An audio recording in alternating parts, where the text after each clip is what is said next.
Happy New Year, everyone, and welcome back to the Sky Clock podcast.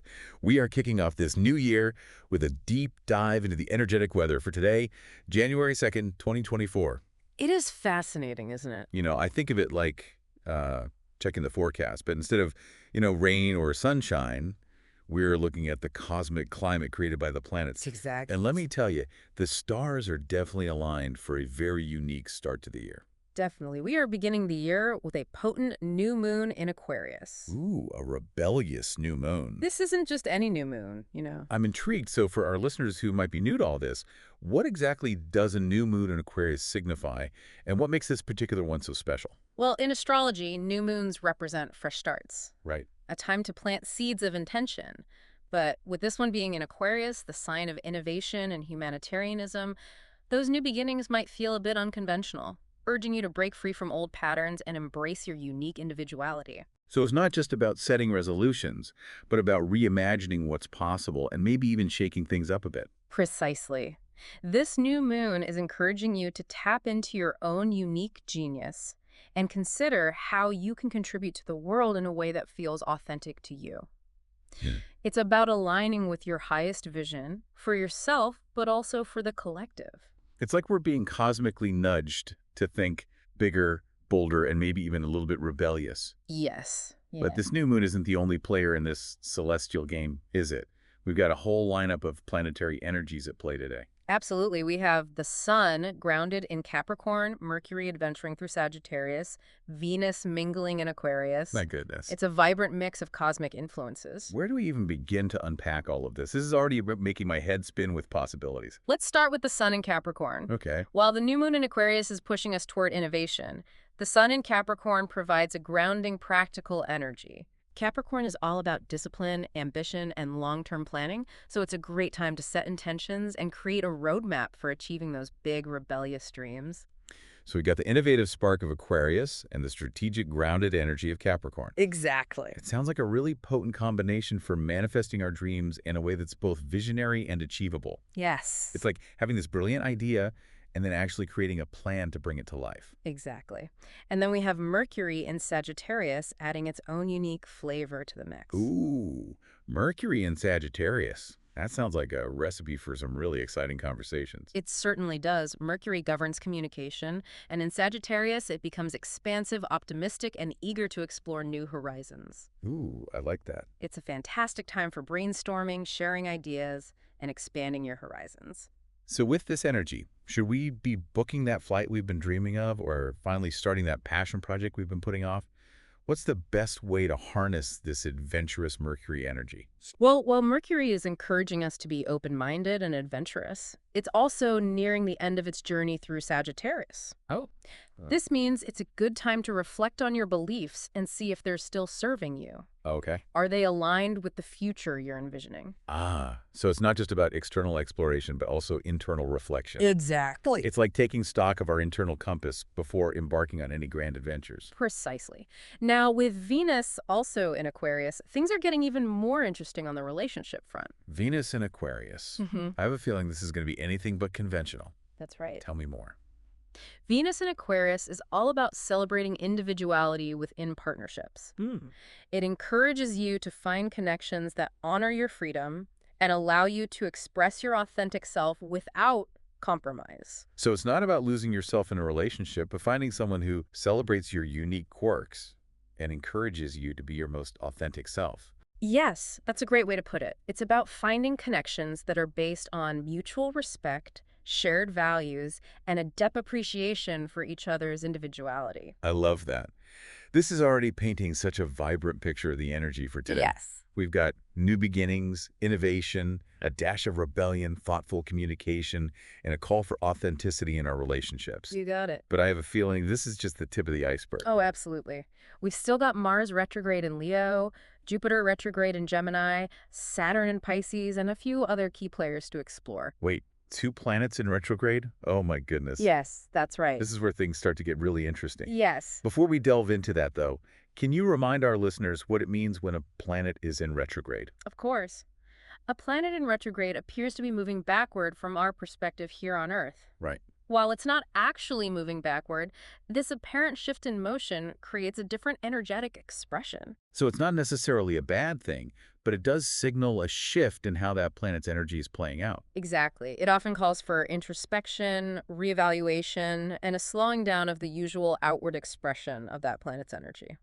Okay, I'm ready to unpack this retrograde energy. Okay. Let's start with Mars retrograde in Leo. Okay. Mars is all about action and energy. So what happens when it goes retrograde in the sign of Leo, the lion-hearted performer? That's a great question. With Mars retrograde in Leo, you might feel a bit of a pause button being pressed on outward action, particularly when it comes to how you assert yourself and express your creativity. So instead of charging ahead with our usual fiery Leo energy, we're being asked to take a step back and reassess. Exactly. This is a time for introspection, particularly around how you're expressing yourself. Okay. Are you leading with your heart, or are ego and pride driving your actions? It's a time to revisit your passions, reconnect with what makes you feel truly alive, and adjust your approach accordingly. So it's like a cosmic invitation to refine our inner fire before sharing it with the world, Yes. to make sure our actions are aligned with our deepest desires Yeah. and not just superficial wants. Yes, that's a wonderful way to put it. Oh, okay. And to add another layer to this cosmic dance, we also have Jupiter retrograde in Gemini. Oh, tell me more about this. Okay. Jupiter is often associated with expansion and abundance. So what happens when it goes retrograde in the sign of Gemini, the communicator and information gatherer? Well, Jupiter is all about expansion, but when it's retrograde, it encourages us to turn that expansive energy inward. It's a time for reviewing the information you've gathered, reassessing your beliefs, and approaching learning with curiosity and an open mind. So with both Mercury and Jupiter in retrograde, it's like we're being given a double dose of mental recalibration. Right. It's a time to really examine our thoughts, beliefs, and the way we communicate with ourselves and the world. It's a time to refine your internal compass and knowledge base before taking external action. Wow, this is already so insightful, but I am curious about the other planets too. Okay. What about Saturn in Pisces? Saturn is often associated with discipline and structure, while Pisces is known for its dreamy, intuitive nature. Right. What happens when these two seemingly opposite energies collide? You know, it creates a surprisingly beautiful blend. Really? Saturn in Pisces helps you bring your dreams into reality, but in a structured and sustainable way. Okay. It's about merging discipline with intuition, setting boundaries that support your creative flow, and taking practical steps to manifest your visions.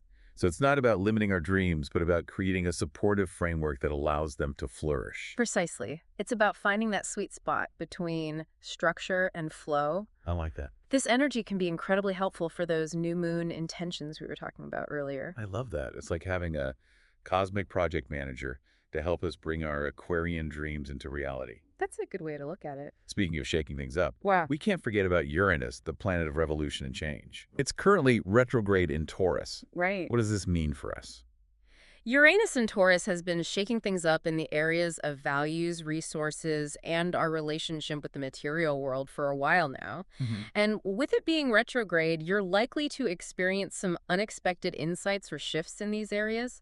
It's prompting you to reevaluate how your material life aligns with your evolving values and ideals. So it's like a cosmic call to declutter not just our physical spaces, but also our beliefs around money, possessions, and what truly matters to us. Exactly. It's a time to question old patterns and embrace new ways of being in the world, particularly when it comes to your values and resources. This is already so much to process. Yes, it is. But before we move on to the nodes, I am curious about Neptune. Okay. It's in Pisces, Yeah. its home sign, and that feels significant. You're right, it is. Neptune in Pisces is amplifying our intuition, empathy, and spiritual connection. It's a potent time for inner work, meditation, and connecting with your higher self. Pay attention to your dreams and any intuitive nudges you receive. They might hold valuable insights. Wow. So we're being called to connect with our inner world, refine our beliefs, get clear on our values, and tap into our intuition. That's right. It's like we're being given a cosmic toolkit for personal growth and transformation. Precisely. And to add another layer of depth, there's Pluto's journey through Aquarius. Oh, Pluto in Aquarius. Yes. Now that sounds like it's bringing some major shifts, not just personally, but also collectively. That's right. Oh, wow. Pluto is the planet of transformation, and its entrance into Aquarius marks the beginning of a new era. While it's still in its early stages, we're already seeing this energy play out with the rise of new technologies, the questioning of traditional power structures, and a growing desire for collective change. So this energetic weather isn't just personal, it's also a reflection of the larger shifts happening in the world around us. We're Exactly. at a pivotal point in history, and the stars are reflecting this shift towards a new era. Exactly. It's a time of immense possibility and transformation, both individually and collectively. Before we move on to the nodes, is there anything else about these planetary placements that stands out to you? I think it's important to note that while this energetic weather might feel intense with so much change and introspection, it's ultimately guiding us toward greater authenticity and alignment. Hmm. You're being asked to shed old layers that no longer serve you and step into a more empowered version of yourself. I love that. It's like we're being given this incredible cosmic push to step into our power and embrace who we truly are. Yes. Like, And to understand our journey a bit better, let's talk about the north and south nodes. okay. These points in the chart represent our soul's journey, the karmic path we're on. Okay, I'm all ears. Tell us more about these nodes and what they signify in this cosmic landscape. The North Node represents your soul's purpose, the direction you're meant to grow towards. Okay. With the North Node currently in Aries, you're being called to embrace your individuality, take courageous action, and step into leadership roles. So it's about embracing our inner warrior, stepping out of our comfort zone, and taking charge of our destinies. Yes. It's about trusting your instincts, taking risks, and pioneering new paths. And what about the South Node? What's its role in all of this? The South Node represents what you need to release patterns, habits, or beliefs that are holding you back from fulfilling your potential.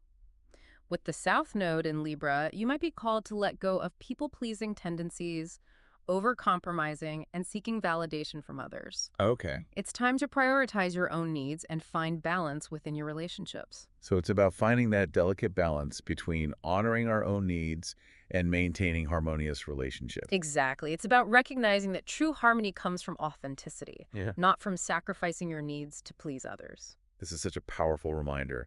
And to add another layer of complexity, we also have Lilith in Libra and Chiron in Aries. Yes. These points represent our shadow selves and our deepest wounds. You're right. They add a deeper dimension to this cosmic journey. Lilith in Libra reveals those hidden desires and urges you to express your authentic self within relationships, even if it disrupts the status quo. Right. It's about owning your power and embracing your shadow self. So it's about acknowledging and integrating those parts of ourselves that we might have previously suppressed or denied. Yes. And Chiron in Aries highlights those wounds related to self-worth and independence.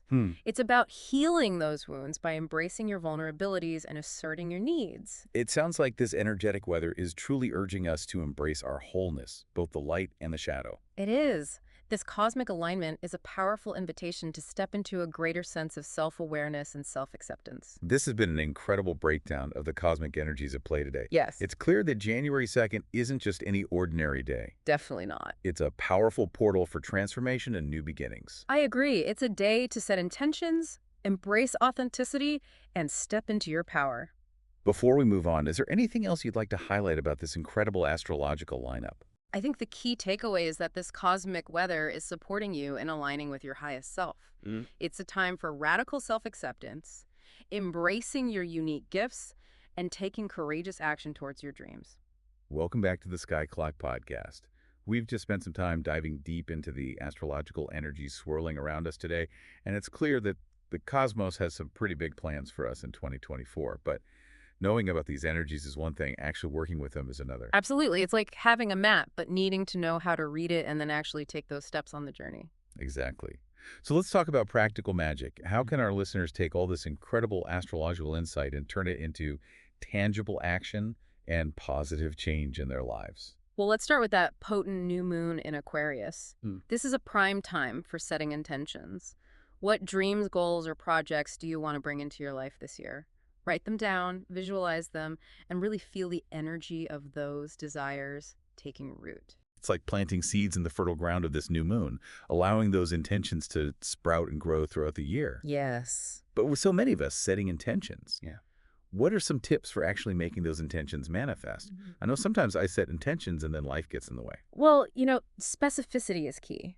Hmm. Instead of vague desires, focus on clear, actionable goals. Okay. For example, instead of saying, I want to be healthier, I will cook 3 healthy meals at home each week. Okay. And don't forget to infuse those intentions with the Aquarian spirit of innovation and authenticity. Hmm. How can you bring your unique gifts to the table?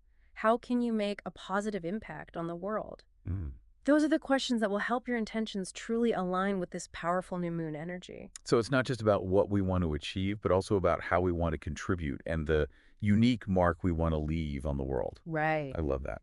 And we talked earlier about Mars being retrograde in Leo, Yes. which can make us feel like our usual go-getter energy is stalled. Mhm. How can we work with this energy instead of feeling frustrated by the perceived delays? This is actually a perfect time for reviewing past projects, revisiting creative pursuits you may have abandoned, and reconnecting with your passions. Hmm. It's not a time for bold action, but for refining your craft, clarifying your vision, and ensuring that your actions are aligned with your heart's desires. Okay. It's like taking your creative project back to the drawing board, adding those finishing touches, and making sure it truly reflects your soul's vision. So it's a behind-the-scenes kind of energy, a time for refining and polishing before the big reveal. Exactly. And with Jupiter also retrograde in Gemini, this introspection extends to our beliefs and knowledge as well. So how can we use this Jupiter retrograde energy to expand our minds and maybe even challenge some outdated ways of thinking? This is a great time to revisit books you've been meaning to read. Take a course in something that piques your curiosity, or engage in conversations that challenge your perspectives. Hmm. Jupiter retrograde in Gemini is all about cultivating intellectual curiosity, seeking out diverse viewpoints, and being open to new ways of thinking. Hmm. You might even find yourself rethinking long-held beliefs or discovering entirely new passions. It's like giving our minds a good spring cleaning, Right. letting go of limiting beliefs, Yes. and making space for new knowledge and inspiration to flow in. Now, Saturn in Pisces, that combination feels so intriguing. Yeah, But Saturn is about structure. Pisces is about dreams. Uh-huh. How can we practically apply this energy to our lives? This energy is all about bridging the gap between the ethereal realm of dreams and the practical world of action. Start by breaking down your goals into smaller, manageable steps. Okay. Create a schedule, set deadlines, and find ways to hold yourself accountable. Okay. Remember, Saturn is all about discipline, but Pisces is also about flow. Right. So find a system that works for you, something that feels supportive and helps you translate those dreamy visions into concrete steps. It's like finding that perfect dance between planning and allowing space for inspiration and intuition to guide us. Okay, I'm ready to talk about Uranus retrograde in Taurus because this energy feels particularly potent for transforming our relationship with the material world. What are your thoughts on this? Uranus in Taurus is a revolutionary force shaking things up when it comes to our values, finances, and relationship with the Earth. This retrograde period is a good time to reflect on your spending habits, consider more sustainable practices, and explore ways to align your material life with your evolving values. For example, you might find yourself drawn to minimalist living, exploring ethical investing, or simply becoming more conscious of your consumer choices. So it's about taking a deeper look at our relationship with money, possessions, and the environment, and asking ourselves how those things reflect who we are and what we value. Exactly. It's about recognizing that true abundance comes from a place of balance and sustainability, not just from accumulating more stuff. Now, can't forget about Neptune and Pisces. We talked about this energy enhancing our intuition, but how can we practically work with it? It feels a little elusive sometimes. You know, it can be. This energy is subtle, but it's incredibly powerful. It's about creating space for stillness and reflection. Okay. This is a wonderful time to deepen your meditation practice, spend time in nature, or engage in creative activities that allow your soul to speak. Huh. Pay attention to your dreams, your gut feelings, and any intuitive nudges you receive. Even if they seem small or insignificant at first, they might be guiding you towards something truly magical. It's like tuning into the whispers of our soul and trusting that inner guidance to lead us in the right direction. Yeah. What about Pluto and Aquarius? How can we work with this energy of collective transformation, which feels so big and almost beyond our individual control? Well, you're right, it is a massive energy, but we can all play a part in shaping this new era. Pluto in Aquarius is asking us to consider how we can contribute to positive change in the world. It's about looking beyond our own individual needs and seeing ourselves as part of something much larger. Get involved in causes you care about, connect with like-minded individuals, and use your voice to advocate for a more just and equitable society. So it's about recognizing that we're all interconnected and that our individual actions, no matter how small they may seem, have a ripple effect on the collective. Yes. It's about embracing our power as agents of change. Exactly. Even small actions can create a powerful wave of change. Now, we talked earlier about the north and south nodes representing our soul's journey. Right. How can we use these points to guide us toward fulfilling our potential? With the North Node in Aries, you're being called to embrace your individuality, take courageous action, and step into leadership roles. Okay. This might involve taking risks, pursuing passions, or simply speaking your truth. The South Node in Libra reminds you to let go of people-pleasing tendencies and focus on your own needs. So it's about finding a balance between asserting our individuality and honoring our relationships. Precisely. It's about recognizing that true harmony comes from a place of authenticity and self-love. What about Lilith in Libra and Chiron in Aries?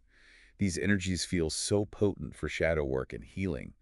How can we navigate those deeper, more vulnerable aspects of ourselves? Lilith in Libra encourages you to embrace your shadow self, especially when it comes to relationships. Okay. It's about owning your desires, expressing your needs, and setting boundaries, even if it feels uncomfortable at first. Okay. Chiron in Aries highlights those wounds related to self-worth and independence. Yeah. By acknowledging those wounds, you can begin to heal and step into a more empowered version of yourself. It sounds like this energetic weather is truly a catalyst for profound personal growth and transformation. It is. It's about embracing our authenticity, stepping into our power, and creating a life that feels aligned with our soul's purpose. This has been such an incredible journey through the cosmic landscape of January 2nd. We've explored the planetary energies at play and discovered practical ways to work with these energies to create positive change in our lives. I agree. It's been a fascinating exploration. We're going to wrap up our deep dive after a short message. But before we do, is there anything else you'd like to share with our listeners about this incredible astrological lineup? I think, the main thing to remember is this cosmic weather is here to support your evolution. Embrace the opportunities for growth, lean into your intuition, and remember that you have the power to create the life you desire. Beautifully said. We'll be right back with some final thoughts on this potent, energetic weather. Stay tuned. Welcome back to the Sky Clock Podcast. We've been unpacking a lot of astrological insights today, and I can already feel the energy buzzing. Okay. But before we wrap up this deep dive into the cosmic weather for January 2nd, Okay. I want to make sure our listeners feel empowered to personalize all this incredible information. That's a great point. Astrology can sometimes feel very broad, but the real magic happens when we connect these cosmic energies to our own individual lives. Exactly. So let's say someone listening is feeling really inspired by this new moon in Aquarius and ready to manifest some big dreams. What advice would you give them to really tap into that energy and make those dreams a reality? Well, I would say follow that Aquarian impulse. Don't be afraid to think outside the box, challenge the status quo, and pursue goals that feel truly innovative and aligned with your authentic self. This new moon is all about embracing your individuality and making a unique contribution to the world. What makes your heart sing? What changes do you want to see in the world? Those are the questions to ask yourself. It's like a cosmic permission slip to break free from limitations and pursue our wildest, most authentic dreams. But I know some listeners might be feeling a bit overwhelmed by all this talk of transformation and shadow work. It can be intense stuff. What words of encouragement would you offer to someone who's feeling a bit intimidated by this cosmic energy? First of all, just remember that transformation is a process. And it doesn't happen overnight. It's a journey, not a destination.